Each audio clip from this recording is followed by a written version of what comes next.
Hi hello friends, welcome back to Preksha's kitchen YouTube channel. ಇವತ್ತಿನ ವಿಡಿಯೋದಲ್ಲಿ ತುಂಬ ಕಡಿಮೆ ಟೈಮಲ್ಲಿ ಅತಿ ರುಚಿಯಾಗಿ ಮತ್ತು ತುಂಬ ಸುಲಭವಾಗಿ ಪುಂಡೆ ಸೊಪ್ಪಿನ ಚಟ್ನಿನ ಹೇಗೆ ಮಾಡೋದು ಅಂತ ತೋರಿಸ್ತಾ ಇದ್ದೀನಿ. ಈ ವಿಡಿಯೋನ ಸ್ಕಿಪ್ ಮಾಡದೆ ಕೊನೆವರೆಗೂ ನೋಡಿ.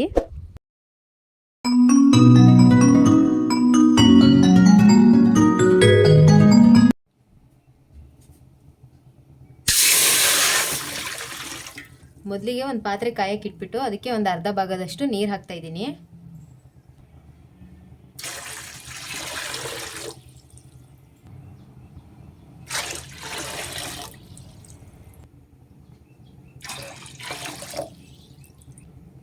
ನೀರು ಸ್ವಲ್ಪ ಬಿಸಿಯಾಗಲಿ. ನೀರು ಬಿಸಿಯಾಗಿದೆ. ಇವಾಗ ಇದಕ್ಕೆ ಒಂದು 15 ಹಸಿಮೆಣಸಿನ್ಕಾಯಿ ಹಾಗೆ ಒಂದು ಚಿಕ್ಕದ ಹೀರೆಕಾಯಿನ ಚಿಕ್ಕದಾಗಿ ಕಟ್ ಮಾಡ್ಕೊಂಡು ಹಾಕ್ತಾ ಇದ್ದೀನಿ. ಹಾಗೆ ಒಂದು ಸ್ವಲ್ಪ ಬೆಳ್ಳುಳ್ಳಿ ಹಾಕ್ತಾ ಇದ್ದೀನಿ. ಇದನ್ನ ಒಂದು 2 ನಿಮಿಷ ಬೇಯಿಸ್ಕೊಳ್ಳೋಣ. ಇದು ಚೆನ್ನಾಗಿ ಬೆಂದಿದೆ. ಇವಾಗ ಪುಂಡೆ ಸೊಪ್ಪನ್ನ ಹಾಕ್ತಾ ಇದ್ದೀನಿ. ಪುಂಡೆ ಸೊಪ್ಪನ್ನ ಒಂದು 2ರಿಂದ 3 ಸತಿ ಚೆನ್ನಾಗಿ ವಾಶ್ ಮಾಡಿ ಇಟ್ಕೊಂಡಿದ್ದೆ. ಪುಂಡೆ ಸೊಪ್ಪು ತುಂಬ ಹೀಟು, ಕೋಲ್ಡ್ ಬಾಡಿ ಇರೋರಿಗೆ ತುಂಬ ಒಳ್ಳೇದಿದು. ಪುಂಡೆ ಸೊಪ್ಪು ಆರೋಗ್ಯಕ್ಕೂ ಕೂಡ ತುಂಬ ಒಳ್ಳೆಯದು. ಪುಂಡೆ ಸೊಪ್ಪು ತುಂಬ ಹುಳಿ ಇರುತ್ತೆ. ನಿಮಗೆ ತುಂಬ ಹುಳಿ ಬೇಡ ಅಂತಂದರೆ ಬದನೆಕಾಯಿ ಕೂಡ ಆ್ಯಡ್ ಮಾಡ್ಕೋಬೋದು.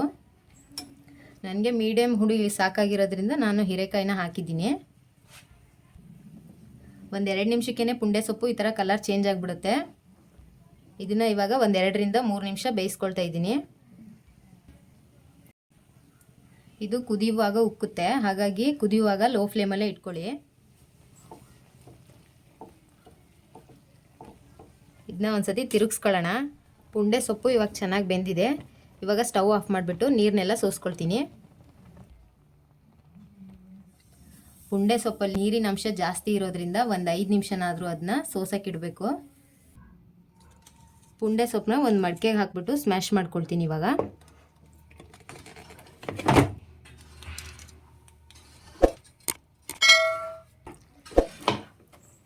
ಈ ಥರ ಇವಾಗ ಮಸ್ಕೊಳ್ತಾ ಇದ್ದೀನಿ.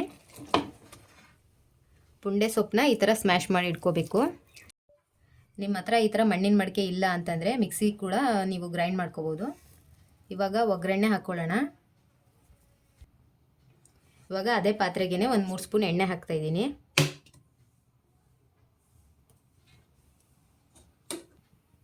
ಎಣ್ಣೆ ಕಾದ್ಮೇಲೆ ಒಂದು ಅರ್ಧ ಸ್ಪೂನ್ ಸಾಸಿವೆ ಹಾಕ್ತಾ ಇದ್ದೀನಿ.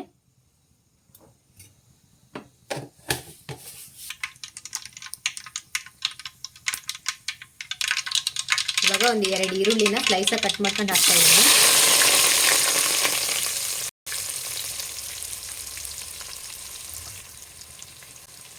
ಈಗ ಒಂದು 4ರಿಂದ 5 ಒಣಮೆಣಸಿನ್ಕಾಯಿ ಹಾಕ್ತಾ ಇದ್ದೀನಿ. ಬೆಳ್ಳುಳ್ಳಿನ ಒಂದು ಸ್ವಲ್ಪ ಜಜ್ಜಿಬಿಟ್ಟು ಹಾಕ್ತಾ ಇದ್ದೀನಿ. ಇದನ್ನೆಲ್ಲ ಇವಾಗ ಒಂದ್ಸರಿ ಚೆನ್ನಾಗಿ ಮಿಕ್ಸ್ ಮಾಡ್ಕೊಳ್ತಾ ಇದ್ದೀನಿ.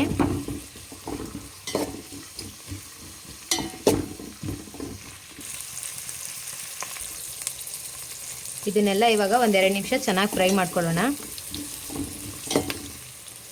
2 ನಿಮಿಷ ಆಗಿದೆ. ಈರುಳ್ಳಿ ಎಲ್ಲ ಚೆನ್ನಾಗಿ ಫ್ರೈ ಆಗಿದೆ.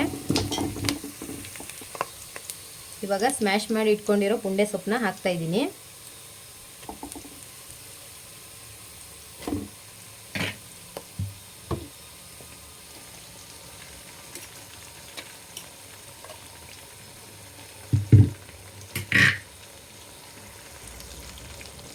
ಇದನ್ನೆಲ್ಲ ಇವಾಗ ಚೆನ್ನಾಗಿ ಮಿಕ್ಸ್ ಮಾಡ್ಕೊಳ್ತಾ ಇದ್ದೀನಿ.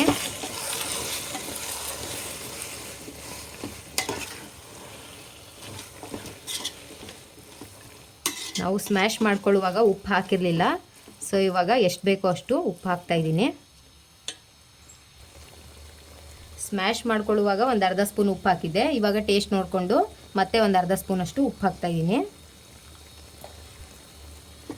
ಇವಾಗ ಮತ್ತೆ ಒಂದ್ಸರಿ ಚೆನ್ನಾಗಿ ಮಿಕ್ಸ್ ಮಾಡ್ಕೊಳ್ತಾ ಇದ್ದೀನಿ. ಪುಂಡೆ ಸೊಪ್ಪು ಎಣ್ಣೆ ಜೊತೆಗೆ ಚೆನ್ನಾಗಿ ಫ್ರೈ ಆಗಬೇಕು.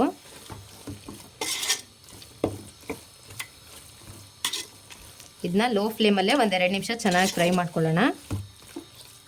ಈ ಚಟ್ನಿನ 2ರಿಂದ 3 ದಿನ ಸ್ಟೋರ್ ಮಾಡಿ ಇಟ್ಕೋಬೋದು. ಪುಂಡೆ ಸೊಪ್ಪಿನ ಚಟ್ನಿನ ಮುದ್ದೆ, ಚಪಾತಿ, ರೊಟ್ಟಿ ಇದ್ರ ಜೊತೆಗೆಲ್ಲ ಸರ್ವ್ ಮಾಡಿದರೆ ತುಂಬ ಚೆನ್ನಾಗಿರುತ್ತೆ. 2 ನಿಮಿಷ ಆಯಿತು. ಪುಂಡೆ ಸೊಪ್ಪಿನ ಚಟ್ನಿ ರೆಡಿಯಾಗಿದೆ. ಪುಂಡೆ ಸೊಪ್ಪಿನ ಚಟ್ನಿನ ನೀವು ಕೂಡ ಮನೇಲಿ ಒಂದ್ಸರಿ ಟ್ರೈ ಮಾಡಿ, ಹೇಗೆ ಬಂದಿದೆ ಅಂತ ಕಮೆಂಟ್ ಮಾಡಿ. ಪುಂಡೆ ಸೊಪ್ಪಿನ ಚಟ್ನಿನ ನಾನು ಬಿಸಿ ಅನ್ನದ ಜೊತೆ ಸರ್ವ್ ಮಾಡಿದ್ದೀನಿ. ಈ ವಿಡಿಯೋ ನಿಮಗೆ ಇಷ್ಟ ಆಗಿದರೆ ಲೈಕ್ ಮಾಡಿ, ಶೇರ್ ಮಾಡಿ, ಹಾಗೆ ನಮ್ಮ ಪ್ರೇಕ್ಷಾಸ್ ಕಿಚನ್ ಯೂಟ್ಯೂಬ್ ಚಾನಲ್ನ ಸಬ್ಸ್ಕ್ರೈಬ್ ಮಾಡಿ.